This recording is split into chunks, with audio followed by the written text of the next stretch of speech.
The $5 bill that bought a second chance. You ever wake up and feel like the world is already tired of you? Not mad at you.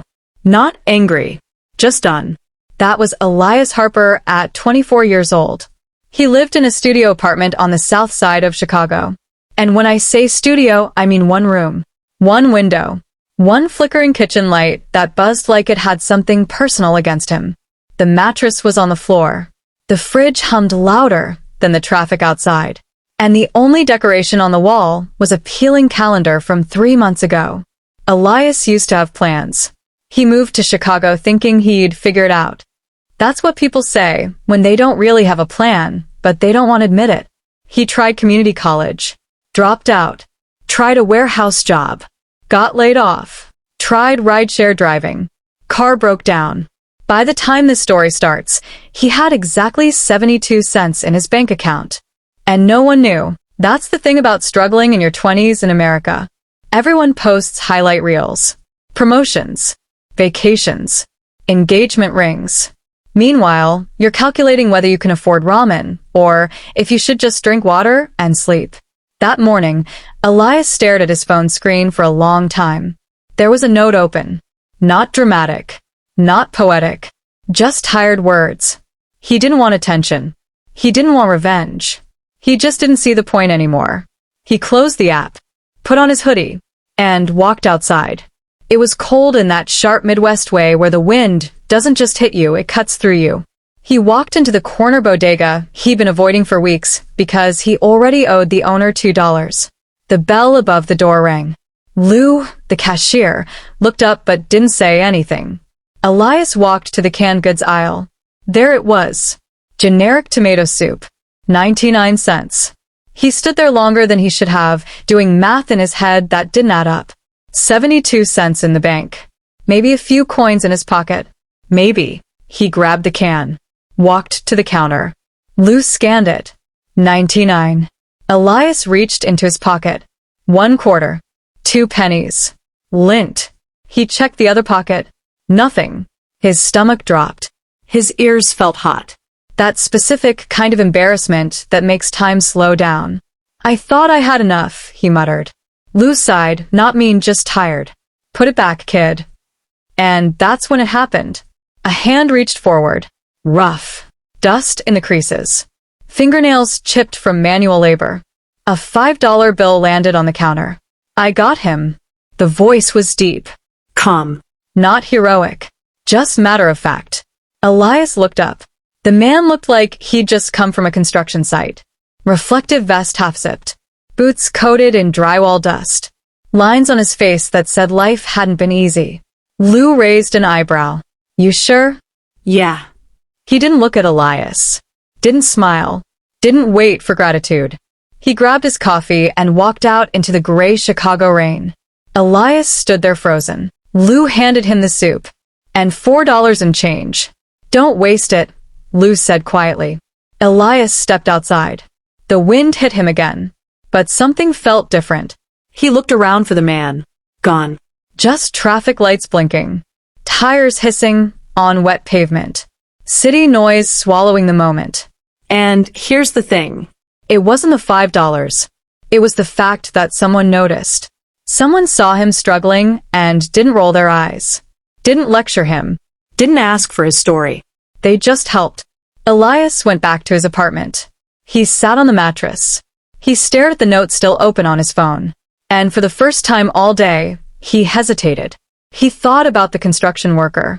That guy probably had bills. Probably had his own stress. Probably had his own reasons to feel exhausted. And he still chose to help.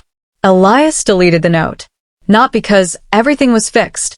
Not because life suddenly made sense. But because one small act reminded him, if strangers can choose kindness, maybe he could choose one more day.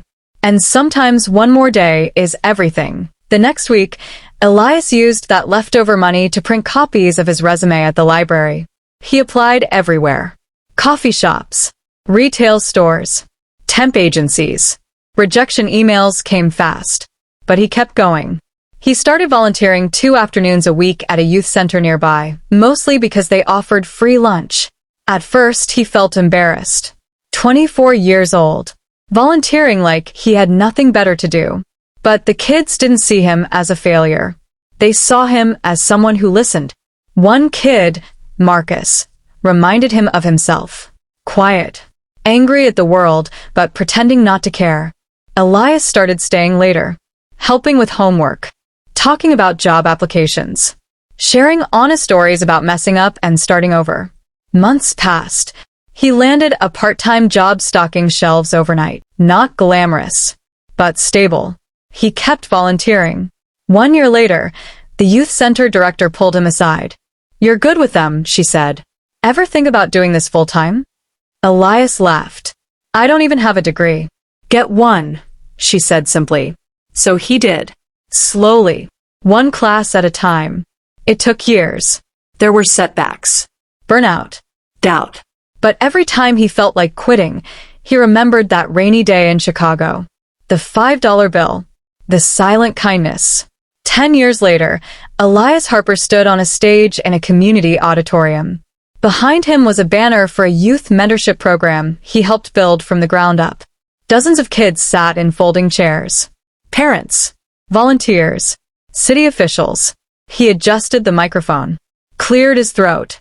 "I used to think success was about money," he began, "or status, or proving people wrong." He paused. "But the truth is, success is staying." The room went quiet. Staying when you want to leave. Staying when it's hard. Staying long enough to help someone else stay. He told them about the day he couldn't afford a can of soup. He told them about a stranger who didn't ask questions. He never learned the man's name, never saw him again. But that moment echoed for a decade.